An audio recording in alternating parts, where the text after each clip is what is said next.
I am God. Prove I'm not. End syllogism. Now stick with me, that was satire, and I've got a point. Some might call that an absurd, even blasphemous proclamation, but why? You can't prove that I'm not God. You might have some questions for me. Since I'm God, you might ask, why do I limit myself to this visage? For example, why don't I have a better beard? If I'm really God, well, I work in mysterious ways. Or, why don't I perform a miracle for you now?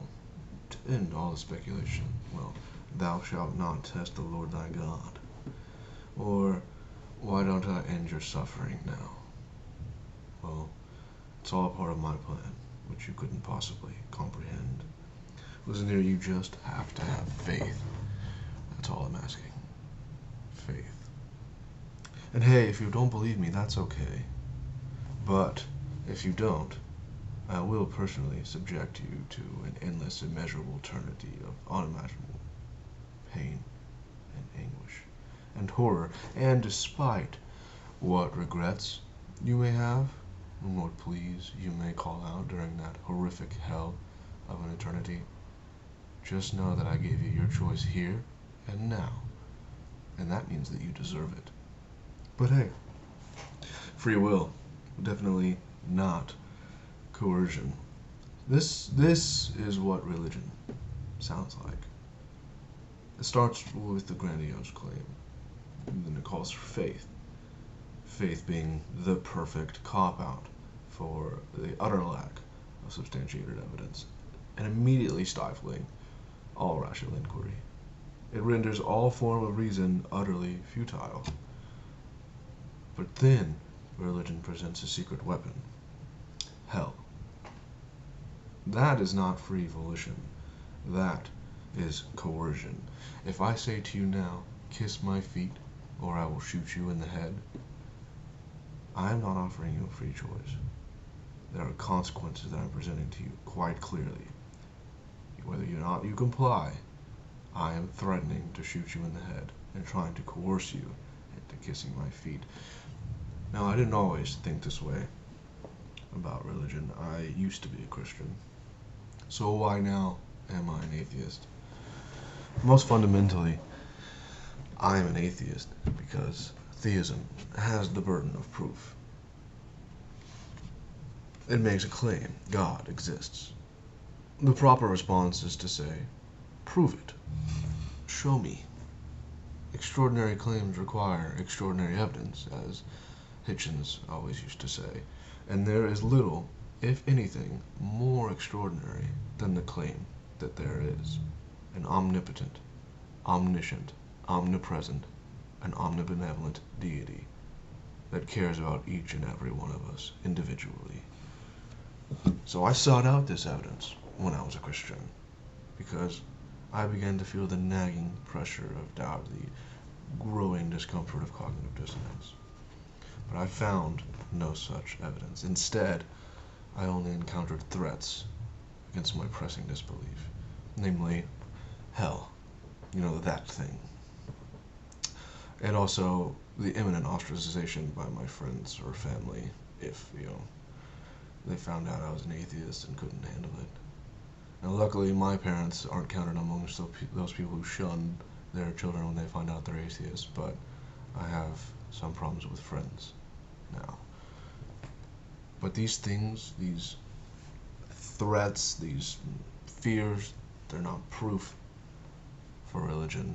Convenience and its antithesis are irrelevant to reality. And not being able to disprove a proposition is not proof either. Bertrand Russell should have ended that nonsensical argument in the 20th century, but for some reason it still clings to life in the circles of amateur apologetics, a circle I regrettably once belonged to. I'm an atheist because there is no good reason to believe in any supernatural entity, let alone a personal creator, and definitely not your specific version of it, or mine, at the time, just like it's madness to believe in a cosmic teapot orbiting in space.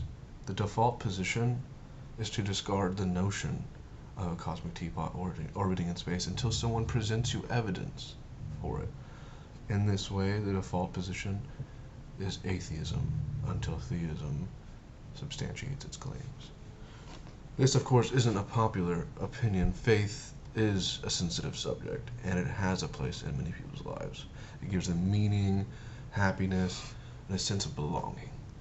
I acknowledge that, and I appreciate the gravity of questioning something so potent, so treasured as faith, but imbued meaning, happiness, sense of belonging, these are non sequiturs.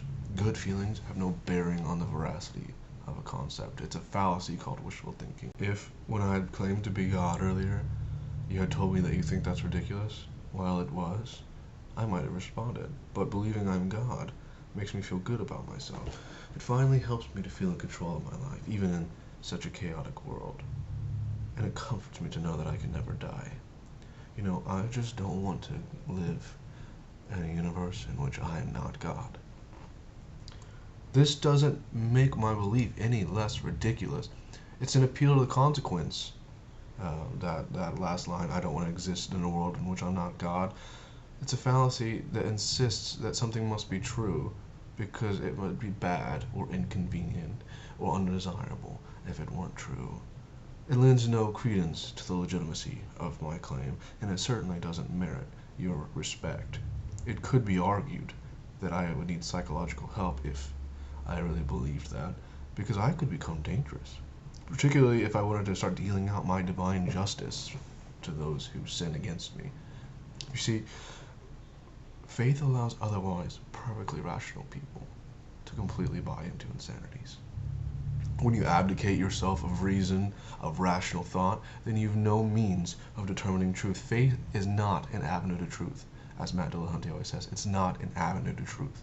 Truth being that which comports with reality. Nothing distinguishes a Christian's faith from a Muslim's or from Sunni and Shiite. They've simply bought into different versions of faith-based claims with no rational basis to distinguish between them. If it comes down to it's just a matter of faith, then you've conceded that you really have no good reason to believe what you believe, but you're still going to. So how then can you claim to hold the one truth? Christians, Muslims, Buddhists, Hindus, Jews, pagans, etc. all have as much a claim to the truth to you if the only criterion is faith. So why is it then that logic and evidence and reason are employed in every other question we face when we go through our lives, but faith takes precedence when confronted with the ultimate questions? I'm an atheist because no religion has met the burden of proof, and because the truth matters. The truth matters in particular when you dedicate your life to an idea, when you make decisions based on it, when you vote according to your ideology, when you raise your kids in accordance to its commands, when you oppress homosexuals or women or other races because of it, when you die for it, when you kill for it, when you're willing to exterminate non-believers for it. The truth matters. I'm an atheist because the truth matters and because faith is simply the worst possible means of seeking the truth.